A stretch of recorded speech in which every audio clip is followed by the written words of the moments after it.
Namaste, my dears. Hello.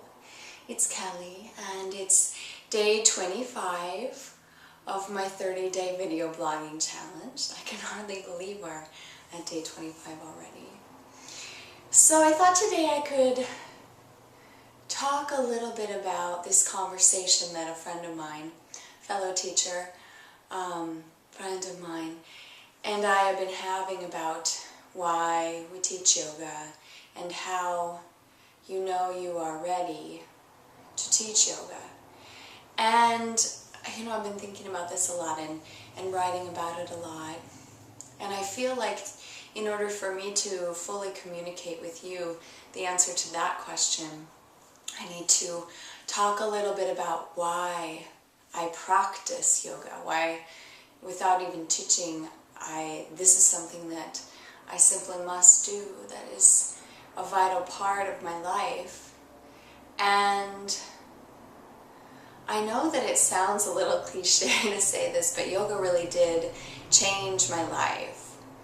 And I mean that in a profound sense. I am also the kind of person who has said, I had a hot rock massage that changed my life.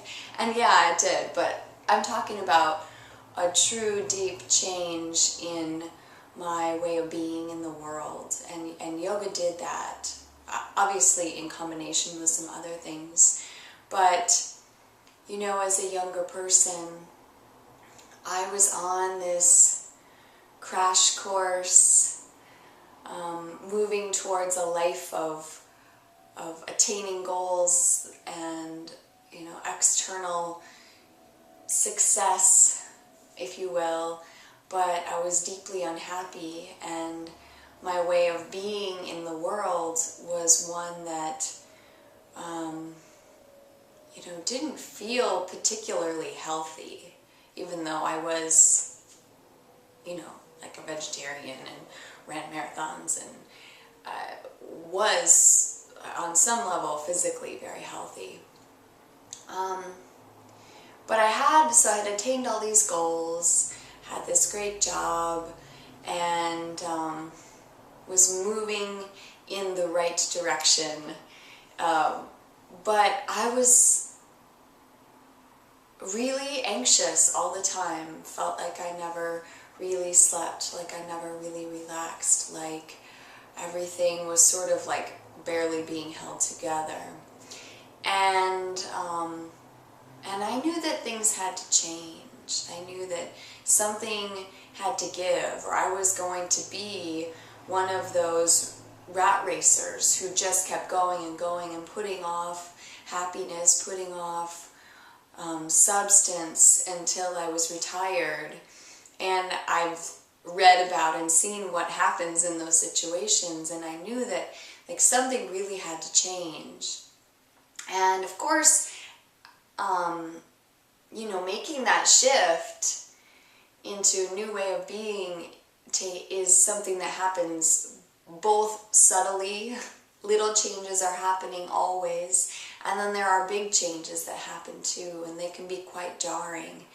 And the practice of yoga, particularly meditation, gave me this groundedness, like deep groundedness, deep low in my belly, where I once felt like I needed to be held down or I would float away. I felt that groundedness in myself.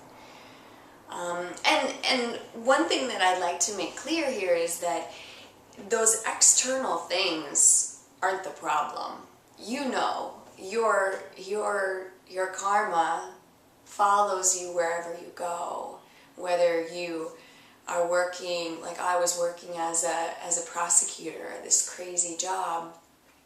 That way of being, where I felt all wound up all the time, that persists, whether I'm at that job or not.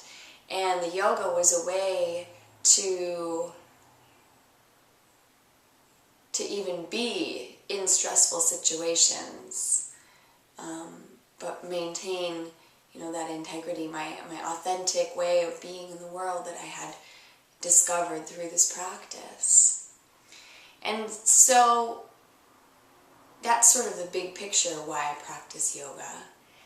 And day to day, little picture, I find that yoga helps me connect more fully with things I'm seeing, with things I'm not seeing, with others, with myself, with you know, what's holding all of this together, this universe. I also find that it helps me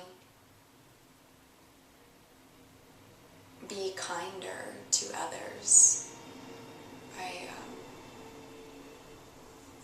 I read somewhere, you know, this is something that sticks with me always, that, you know, the difference between you and your neighbor, me and my neighbor, is an illusion. And yoga really brings that to the forefront, and I am so grateful for that. It's an amazing, amazing thing. We are all truly in this together, and I think that whatever makes you remember that on a daily basis is something worth holding on to. So that's why I practice yoga. Thanks for joining me on this journey. Namaste.